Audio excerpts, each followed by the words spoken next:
Peut-on utiliser les huiles essentielles un peu comme bon nous semble? Alors souvent on entend que les huiles essentielles, elles sont inoffensives, on peut en acheter un petit peu n'importe comment, les utiliser n'importe comment, sans faire vraiment attention parce que de toute façon ce sont que des huiles essentielles. Bien c'est là où il y a danger et où il faut faire attention. Les huiles essentielles sont extrêmement puissantes. Elles sont extrêmement anti-infectieuses, antiseptiques et antivirales, antibactériennes.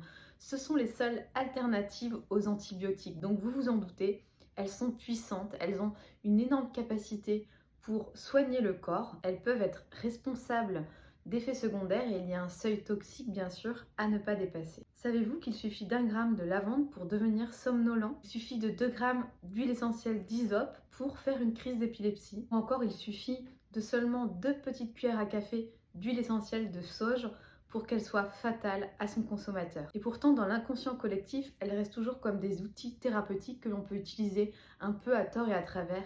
Irritation de la peau, irritation des muqueuses ou encore véritable effet toxique. Elle peut provoquer des crises d'épilepsie, des crises d'euphorie, un sommeil soudain et profond. Et chez les femmes enceintes, elles peuvent même provoquer un avortement spontané. En aromathérapie, une goutte, c'est une goutte, ce n'est pas 2 gouttes. Donc ne jouez surtout pas à l'apprenti sorcier.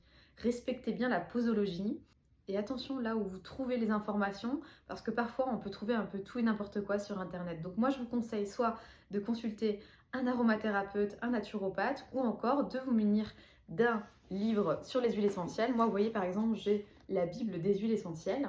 Vous allez avoir dans ce livre toutes les huiles essentielles avec leur façon de les utiliser, les posologies, etc. Elles sont efficaces et elles sont vraiment une alternative à l'allopathie quand il n'y a pas de solution et qu'on veut faire souvent des traitements de fond. J'espère que vous aurez pris un petit peu conscience du pouvoir insoupçonné parfois des huiles essentielles et que vous allez faire très attention et vous allez être prudent.